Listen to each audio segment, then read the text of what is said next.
সেটার জন্য অপেক্ষা করতে হবে। ওরে বাবা, অপু বিশ্বাস তো শুকিয়ে একদম কাঠ হয়ে গেছে। এখন অন্তত সাকিব খান তার নায়িকা ভাববেন অপু বিশ্বাসকে।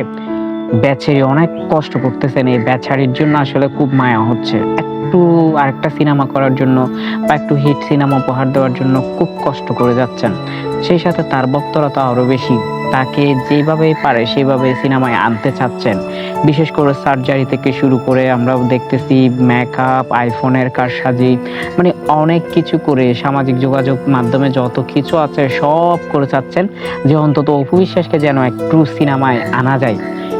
বুবলি একদিকে একের পর এক সিনেমা করতেছে, 7টা 8টা 9টা, এত সিনেমা ওর হাতে কি করে যায়, যে জায়গায় অপু বিশ্বাসের মতো এত সুন্দরী নায়িকা থাকতে।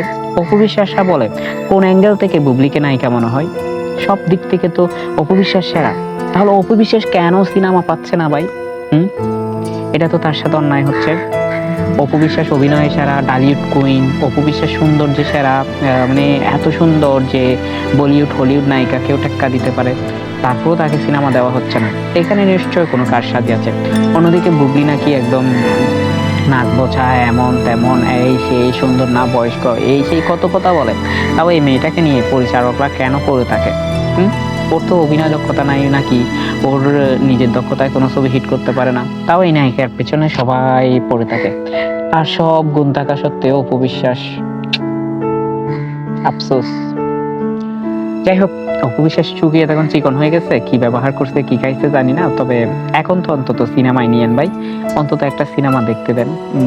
আরেকটা সিনেমা করুক, হিট হোক না হোক, আরেকটু মানে আলোচনায় আসুক, সেটাই চাই। বিভিন্ন জায়গায় দেখাচ্ছেন, আরো অনেক সিনেমা করবেন বলেছেন অপু বিশ্বাস। এখন কে কে সিনেমায় নেয় সেটাই দেখার বিষয়। ধন্যবাদ অপু ভক্তরা এবং ধন্যবাদ বুবলি ভক্তরা, পাশে থাকবেন।